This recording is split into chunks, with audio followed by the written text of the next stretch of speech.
Here we go. We got one injury to talk about, and that's Billings left the game with a concussion, didn't finish the game. So we'll see where he's at next week. But end of the day, just really proud of everybody involved. You know, short week. We really hadn't had one of those yet as a team, and I thought the coaching staff did a great job putting a sound plan together. We knew it was going to be a race trying to get everything in, and kind of harping on the guys that the details were going to be the difference here this week, and the team that made the least number of mistakes was probably going to win this game. So fortunately for us, we felt like that fell in our favor. You know, really excited about a number of performances here. Can't say enough about that running game. I don't think we win that game if we're not able to run the ball like we were. You know, both the backs over 100 yards was just outstanding. You could feel decisiveness. You could feel them hitting it downhill.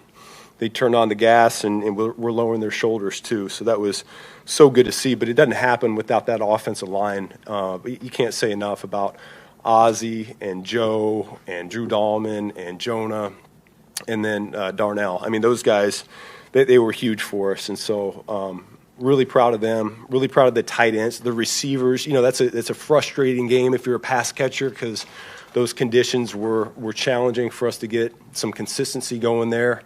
And yet they still were a big part of what we were doing there in the run game, and they knew that going into it. So that was huge to see. Defensively, I thought our guys just played their tails off for all 60 minutes. And, you know, we kind of harped on the importance of getting into these third down situations, and I think we created a number of those, and if my numbers are right, I think we were 4 for 12 in third down. So that was really good to see there by our defense. A couple turnovers were enormous. KB with another interception off a quarterback that really doesn't throw interceptions. And then Shawnee's fumble was I think that was one of the turning points in the game right there. They're in scoring range and you know, high percentage play for them, and yet he was able to get the ball away from him. So these guys should feel pretty good about what they just did. You know, it's hard to go on the road and beat a good team like that, and yet I think they still know we have got to get back to work next week, you know, and so we're very pleased with where we're at. We'll be able to enjoy it for a couple days, and then we'll be right back to work and on to the next one because that's where we're at in the season. But really happy with how this one went today. Ben, what message do you think this sends about your team? I think it's the same message we've been sending every week, that we're just going to compete our tails off for 60 minutes. I think that's what I know about our group. They got a lot of belief in what we're doing. They got a lot of belief in themselves. They got a lot of belief, I think, in this coaching staff. And so that confidence just starts to develop and continue to bubble over. So I think we've got a really confident group right now, and we're excited for these next 5 games. What about their ability to kind of stay in the moment, just not day-to-day, game-to-game? I mean, I know it's a big thing for you, but like, what kind of have you observed about their ability to do that? Yeah, no, I think that's once again, that's a credit to the coaching staff, just trying to keep the main thing the main thing. I think it's a credit to our leadership too. You know, I got guys like Grady Jarrett and Byard on defense, and you know, Joe Tooney. Like, these guys, they all know what good football looks like, and they know the consistency that it takes to continue to win in this league. And so it's easy for those young guys to come to work it every day and just look at how these old heads are going about their business, and you just kind of fall in line. And so it's the same thing. There's no secret, man. There are no shortcuts. We got to go out next week and put in the same amount of work that we've been doing, and we got to continue to get better. We're still not. We're not at what we're capable of being yet as an entire team, and so we're going to continue to strive to put that full 60 minutes of 3 phases of complete football together. But these guys continue to get better each and every week, and I'm really proud of them. You mentioned the conditions weren't ideal for the pass game. How do you think Caleb fared? Yeah, off the cuff, it felt like you know, the wind got the better of us on a couple throws.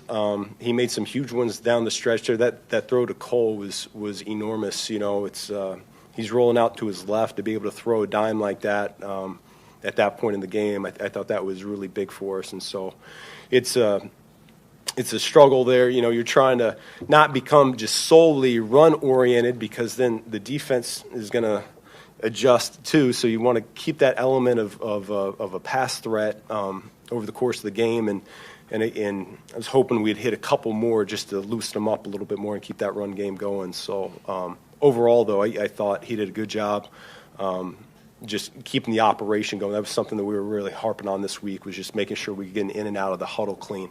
You called that pass for Cole for touchdown. Were you sitting there going, all right, we have a chance for a dagger here if we can, if we do it right? Well, that's one that just presented itself.